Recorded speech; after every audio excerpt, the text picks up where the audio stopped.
Classic Hits, My 1059. Finally Friday morning, and we're welcoming more special guests. Lucas is back in the studio. Lucas Seeley presents 2 nights only.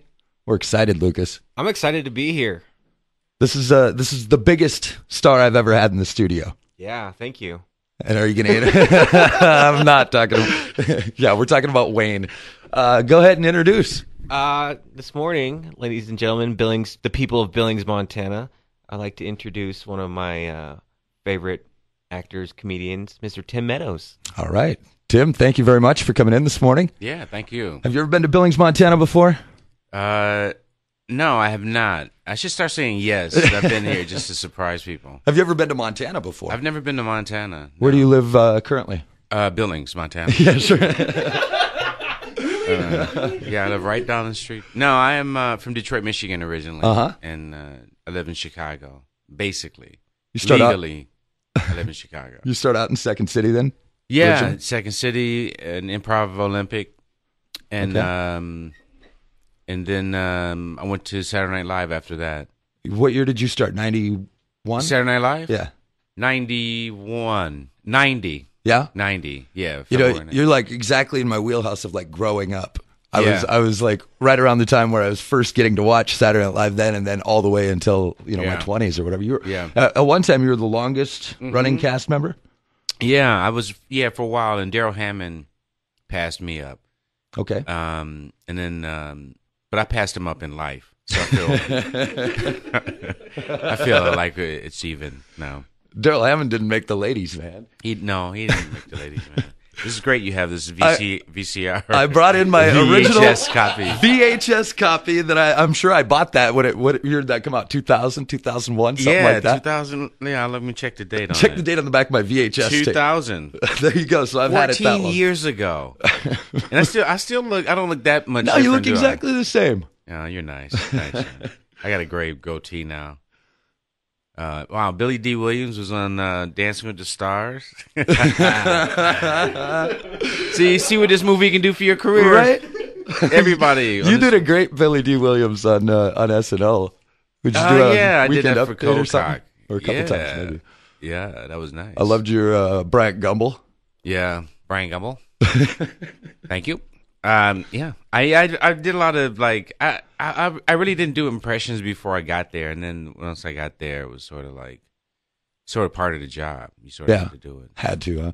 Well, it was like working. You worked with some of the biggest stars SNL ever had. I mean, Chris Farley was there at the time, and I think they got great people there now too. But yeah, I did. I worked there during a great time. And it must have been wild being there that long, seeing a lot of people come and go, because you probably saw more people come and go through those doors than most people have. Yeah, maybe. There was a big turnover. There was a couple of turnovers. So I was there like when like Dana Carvey and Mike Myers and those guys were there. And then I was there and I was just starting. I was a writer then and featured player. And then there was a little changeover with Sandler and Schneider and those guys. And then there was another one with Will Ferrell, and that was over like maybe a 6-year period where it just changed like kind of quickly, where they were just shuffling stuff around.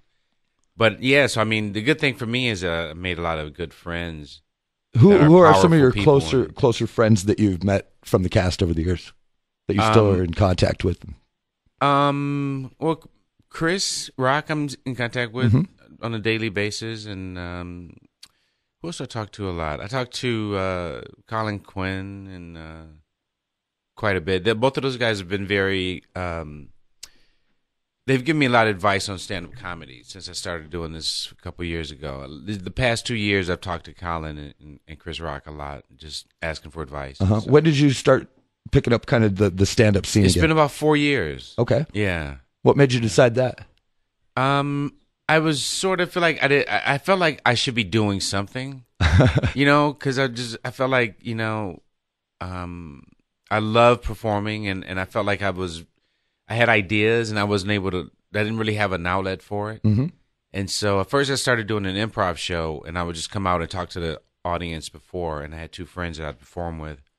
And then the sections where I would talk to the audience got longer and longer. I did this in Chicago. And I would do it once a week, and we had like a 90-minute show. But then I started doing like 20 minutes to a half an hour of just talking. Uh-huh. And so then I just said, all right, I'm going to start writing ideas down and bringing them to the stage. And so I started doing open mics. And so it was almost accidental.